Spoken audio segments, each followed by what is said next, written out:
हर हर महादेव। दोस्तों, हर माह शुक्ल पक्ष और कृष्ण पक्ष की त्रयोदशी तिथि जो कि महादेव को समर्पित है, प्रदोष व्रत इसे कहा जाता है। अपने जीवन काल में अवश्य से ही आप सभी को एक बार तो प्रदोष व्रत अवश्य से ही धारण करना चाहिए।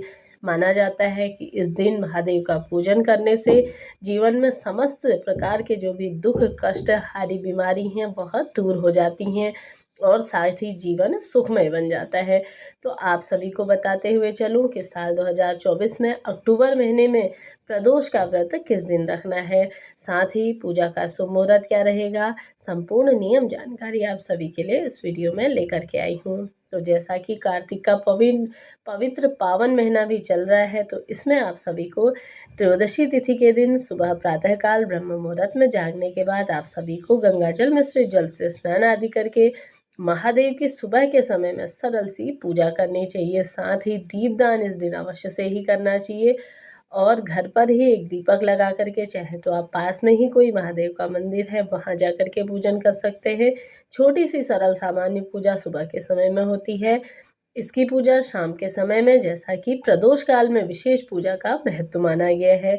सुबह घी का दीपक जला करके आप सभी अपने व्रत का संकल्प लेकर के पूरा दिन सरल से मंत्र, चाहे तो ओम नमः शिवाय कह करके या चाहे तो आप श्री शिवाय नमस्तुभ्यम, इस तरह से कोई सरल सा मंत्र जाप करके पूरा दिन प्रभु स्मरण में आप बिताइए।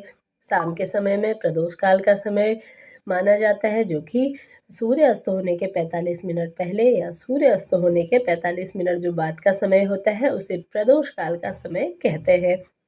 तो इस समय में आप सभी अपनी क्षमता सामर्थ्य के अनुसार जो भी आपसे बन पड़े विशेष पूजा अवश्य से ही करिए। बेल धतूरा भांग बेलपत्र जो भी आपके पास अवेलेबल हो उसे आप सभी अवश्य से लेकर के पंचामृत से महादेव का स्नान कराइए। साथ ही साथ घर के मुख्य द्वार पे एक दीपक प्रज्वलित करिए और साथ ही एक महादेव का जो भी मंदिर है पास में वहाँ करिए। नहीं तो बेलपत्री वृक्ष के नीचे भी इस दिन आपको दीपदान अवश्य से ही करना चाहिए। माना जाता है कि शाम के समय में प्रदोष काल के समय में महादेव और माता पार्वती भ्रमण के लिए निकलते हैं, तो जो भी भक्तजन उन्हें अपनी पूजा आराधना या कोई सरल सा उपाय करते हुए दिख जाए तो उसकी मनोकामना तुरंत ही पूर्ण कर देते हैं। तो जैसा कि अब बात करते हैं कि इस दिन त्रयोदशी तिथि कब प्रारंभ हो रही है।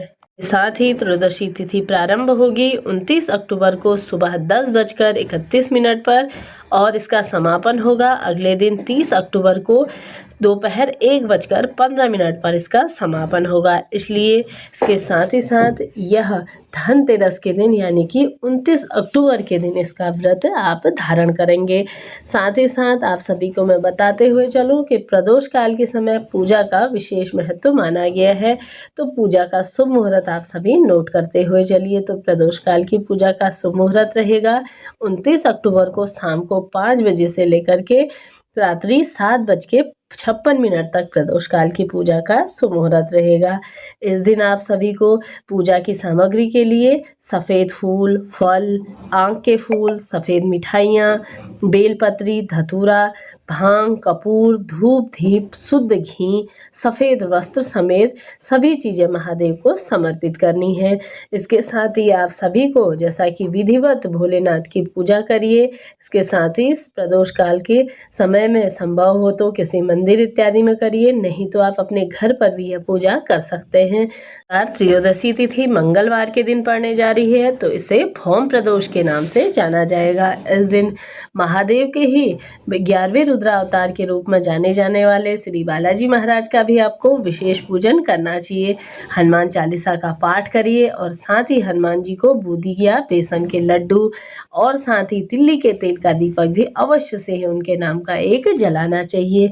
इससे भी आपके जीवन में सुखमय रहेगा और सारी बीमारियां दूर होंगी। यह थी मेरे द्वारा दी गई प्रदोष की जानकारी। मेरे चैनल पे प्रतिदिन आप सभी के लिए दीपावली की सारी वीडियोस, कथाएं डाली जाती हैं, उन्हें आप सुनिए और अपनी पूजा पाठ को सफल बनाइए। साथ ही साथ अगर आपको मेरी वीडियो यूजफुल रही हो तो वीडियो को लाइक शेयर करिए, साथ ही साथ चैनल को सब्सक्राइब करना ना भूलिए। मिलते हैं नेक्स्ट वीडियो में, तब तक के लिए हर हर महादेव, जय माता दी।